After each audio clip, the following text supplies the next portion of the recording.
In Fort Worth, investigators are questioning 3 men now after a robbery and shooting that wounded 3 people. That robbery happened at the Veritex Bank near Camp Bowie Boulevard and I-30. But the crime spree continued with an hours-long standoff just a few blocks away. Lauren Zakalik reports.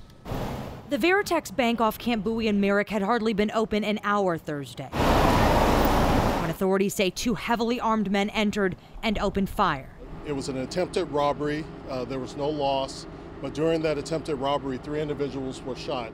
Those 3 individuals, women, were all employees. As doctors treated each of them for serious injuries, authorities stormed a nearby neighborhood following a vehicle they believed was involved in the robbery. He had a gun set up in my sharpshooter gun. Frances Holmes Pickney and Debbie Meeks were among the people stunned when police and FBI began scouring their street for suspects. They checked in the closet and in the bathtub. Authorities even searched Meeks' home. Someone just shot up the bank and shot three females, and they're armed and dangerous. And they was just making sure that they didn't come from the alley into my house. They were even more stunned when the FBI executed a search warrant across the street.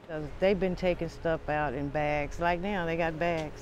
And while authorities never used the word suspects, they did confirm 3 people were being held for questioning. And I'm stressing again, we have not confirmed that they were involved in the robbery, but they have been detained and are being interviewed at this time. We have no information right now that there's an active threat to the public. As things calmed down, attention and prayer turned to the 3 victims. They have mothers and loved ones, maybe children. This is not easy. It's not easy. At last check, all 3 of the shooting victims remained in the hospital, 2 at JPS, 1 here at Texas Health Fort Worth. I did speak tonight briefly to a husband of one of those women who told me simply how tough all of this has been. Reporting live in Fort Worth, Lauren Zakalik, Channel 8 News. All right, Lauren.